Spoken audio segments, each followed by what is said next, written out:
Hello everyone, and welcome back to TH1HD. Today, during his journey exploring the depths of the forest, our young man stumbled upon a small cave right by a refreshing stream. Not one to miss an opportunity, he decided to make use of this natural space and transform it into a shelter, building his own home in the wilderness. Let's follow along with him and witness this journey together. The first task at hand was to clear the area to lay a solid foundation for his shelter. Armed with an axe, he began by chopping down surrounding branches, opening up space and letting more light into the site. He then carefully removed any debris, rocks, and weeds from the ground, ensuring a clean and stable surface for his build. Once the area was fully cleared, he set to work constructing a sturdy stone wall around the entrance of the cave, creating a sense of privacy and protection from the outside. With patience and precision, he stacked each stone, placing them one by one to form a secure barrier. With the stone wall complete, he turned his attention to exploring the cave interior, eager to make it a suitable home. Lighting a torch to illuminate the space, he carefully examined every corner and soon realized that the cave needed to be both clean and expanded for comfort. Determined to make it feel more spacious, he began the laborious task of digging and removing soil, carrying loads of earth outside to gradually open up more room within the cave.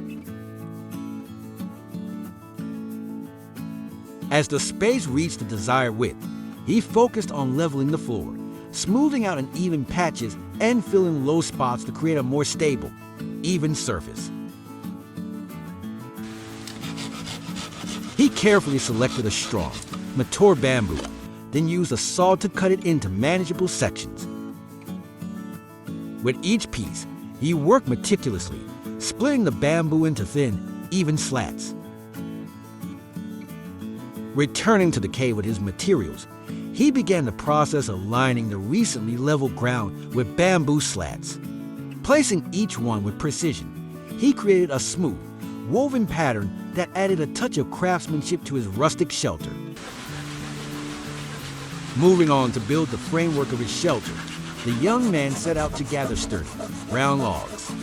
After selecting the right wood, he cut the logs into posts about 1 meter in length. Carefully, he sharpened one end of each post, transforming them into stakes ready to be driven into the ground. These sharpened stakes would serve as the structure's foundation, forming a secure perimeter around the cave's entrance. With the posts firmly in place, he turned to binding the framework together. Using a flexible, vine-like plant with long, strong stems, he began weaving it around each stake, connecting them and shaping the outline of the walls. In the center of the shelter, he drove a taller post, nearly double the height of the outer stakes, to act as the central pillar. This post would support the roof, which he planned to fashion into a cone shape, similar to a traditional bamboo hat.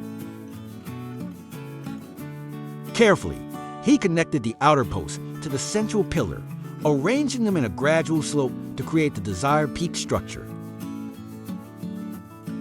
Each step brought him closer to completing the skeleton of his shelter, and with every addition, his vision of a sturdy, protected refuge in the forest became more of a reality.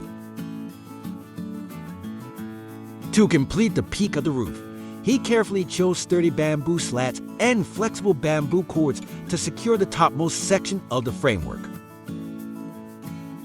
Starting from the central pillar, he arranged the bamboo slats to radiate outward, ensuring each one was tightly bound to the main post and connected to the surrounding stakes, creating the skeleton of the conical roof. Once the structure was in place, he used soft, pliable vines to reinforce the roof, winding them around the bamboo slats in a circular, spiraling pattern. This not only added strength to the roof, but also gave it a striking visual appeal. As he wrapped each layer from top to bottom, the shape took on the elegant, sweeping curves of a giant woven hat. From above, the roof resembled a magnificent, oversized conical hat, blending seamlessly with the natural landscape around it. With the arched roof now complete, he set his sights on creating an entryway to make his shelter feel like a true home. He selected a sturdy, naturally curved piece of wood, perfect for shaping the entrance. Carefully, he positioned this wooden arch at the front of his shelter, crafting it into a welcoming doorway that framed the cave's entrance. After securing the arch in place, he began working on the door. Using flexible, durable vines, he wove a sturdy framework for the door, ensuring it would fit snugly within the entryway.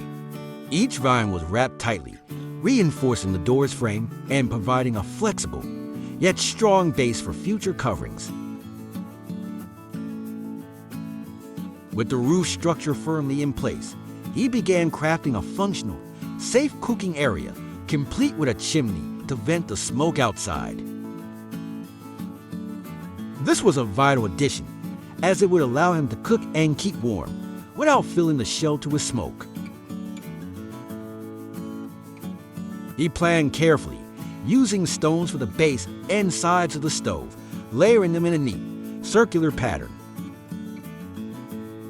To bind the stones together, he mixed soil with water, creating a natural adhesive to replace cement. Each layer was packed firmly, ensuring the stove would be solid and durable. Once the basic shape of the stove was complete, he turned to the chimney. For this, he found a straight, sturdy piece of bamboo, and with a small branch, he carefully hollowed it out, removing the internal nodes to create a clear passageway for smoke. When the bamboo pipe was ready, he positioned it at the center of the stove, fixing it securely in place. He then continued to build the chimney structure around the bamboo pipe, layering stones and soil up along its sides, extending the chimney upward. As he built each layer, he made sure the chimney rose above the roof line to direct smoke safely away from the shelter. Once the stove was finished, it was time for lunch. He set out into the forest to gather dry twigs and branches, perfect for kindling a fire. After collecting enough, he carefully arranged the wood inside the stove and lit the first flame. For the cooking surface, he used half of a bamboo tube, placing it over the stove to create a simple yet effective cooking platform. As the fire grew stronger, he set some fresh mushrooms on top, cooking them over the flames for his midday meal. Once the mushrooms were cooked to perfection, he sat down to enjoy his well-earned lunch, savoring the warmth and aroma of his simple meal. After finishing his lunch, he didn't take a break, but instead dove right into the next stage of building his home around table to add some functionality and comfort to his new space. Using the central support post of the house as a base, he began designing the table around it, carefully selecting bamboo materials for both sturdiness and aesthetic. He started by attaching the short bamboo segments on opposite sides of the central pillar. Next, he carefully drilled holes in each bamboo segment and inserted two longer bamboo slats horizontally, crossing each other at a right angle. These slats formed the foundation of the table frame, giving it a strong, balanced support. To create a circular table surface, he tied flexible vines from one bamboo arm to the other. meticulously wrapping and connecting each point to shape a smooth round frame. With the basic table structure in place, he reinforced it by adding vertical bamboo slats around the table legs, anchoring the entire piece securely to the ground. Each bamboo slat was cut and polished carefully, then bound tightly with durable jungle vines to keep everything steady and secure. This stage required meticulous attention to detail to ensure that the table was perfectly balanced and sturdy. Each bamboo piece needed to be precisely measured and cut to equal lengths, preventing any tilt or imbalance. He took his time aligning each segment, carefully positioning them around the central post. Every joint was secured with strong, tightly knotted vines, reinforcing the structure to prevent any movement. Finally, he moved on to crafting the tabletop. Starting from the outer edge, he wrapped strong, flexible vines in a continuous spiral, moving inward as he went. Layer by layer, he worked the vines closer to the center, forming a tight, even surface. With each round, the table became more complete until the entire top was fully covered, forming a sturdy. He measured the table height with a bamboo stick to ensure his stools would be the right size. After determining the height, he found a sturdy log, cutting it into 3 equal sections. He then smoothed each stool, making them comfortable and placing them around the table. With this simple, functional setup, he completed his handmade table and stools, adding a cozy, practical touch to his shelter. He took a handful of pre-cut bamboo fibers, bundled them tightly together, and crafted a simple broom. With this handmade tool, he could now sweep and tidy up his shelter. After tidying up, he planned to lay a floor inside his shelter. Using bamboo slats, he carefully marked the area from the cave entrance to the shelter's door and then traced 2 perpendicular lines, forming a cross with the table at the center.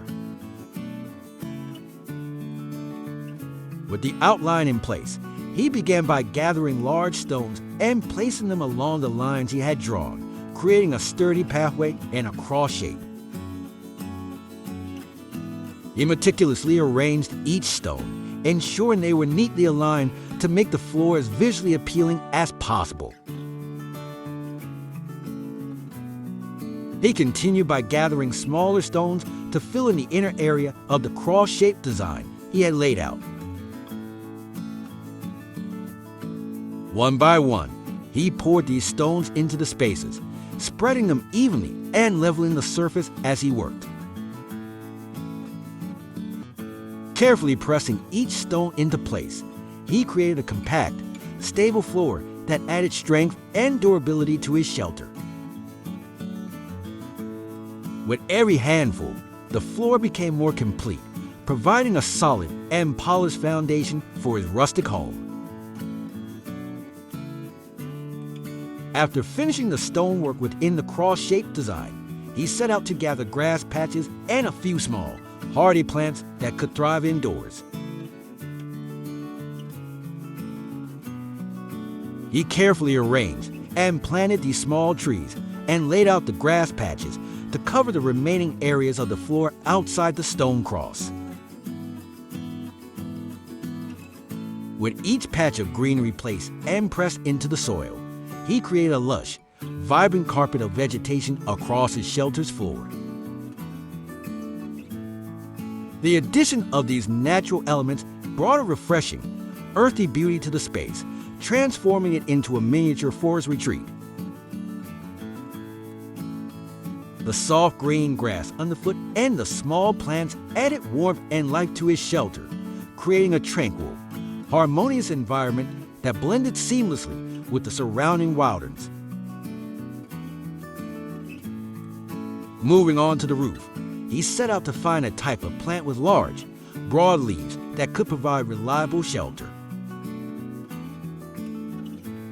After gathering a generous supply, he began preparing the materials to construct a layered, durable thatch roof.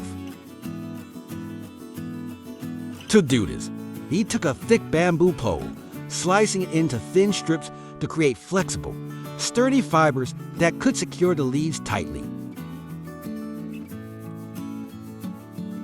He carefully stripped the large leaves from their branches, separating each one to prepare them for the roof. Working meticulously, he removed any excess stems and smoothed out the leaves, making sure they would lay flat when bundled together. He carefully bundled the leaves into small clusters. Each cluster was tied with bamboo fibers, ensuring they were dense enough to cover the roof effectively while still allowing for airflow. With the bundles ready, he began laying them onto the roof, starting from the outer edges and working his way inward. This technique ensured that each layer overlapped the one below, creating a watertight seal.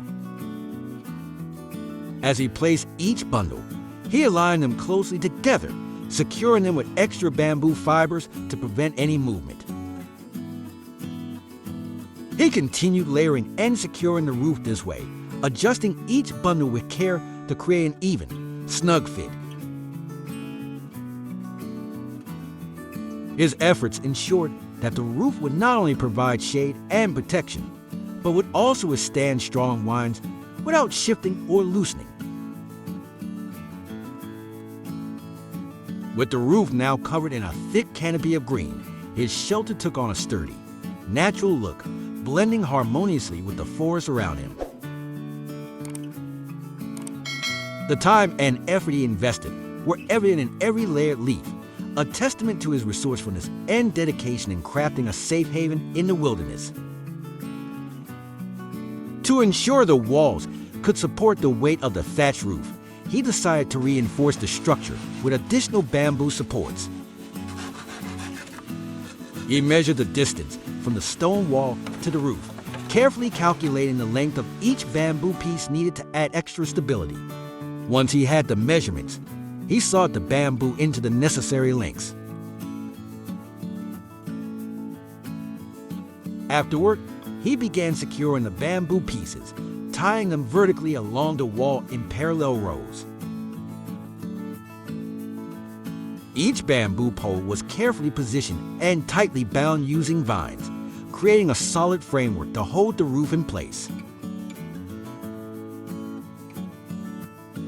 Next, he took flexible vines and began weaving them in a curved pattern, connecting the vertical bamboo poles together. This arching technique not only reinforced the structure, but also added an elegant touch to the overall design of the house. To make the design even more visually pleasing, he spaced the connections evenly, creating a pattern of linked arches that brought a sense of harmony and unity to the shelter. Each vine loop was carefully tied and adjusted, ensuring both beauty and strength. And so, the house outside his cave was finally completed. To celebrate his hard work, he made his way to the nearby stream, where he gathered a few fresh shellfish. The aroma of the grilled seafood filled the air, and he couldn't wait to enjoy his meal. He sat down inside the shelter, savoring each bite of the freshly cooked shellfish. The simple yet satisfying meal was a perfect way to mark the completion of his project. Thank you all for following along on this journey. Don't forget to like and subscribe to the channel to stay updated on future videos. See you next time.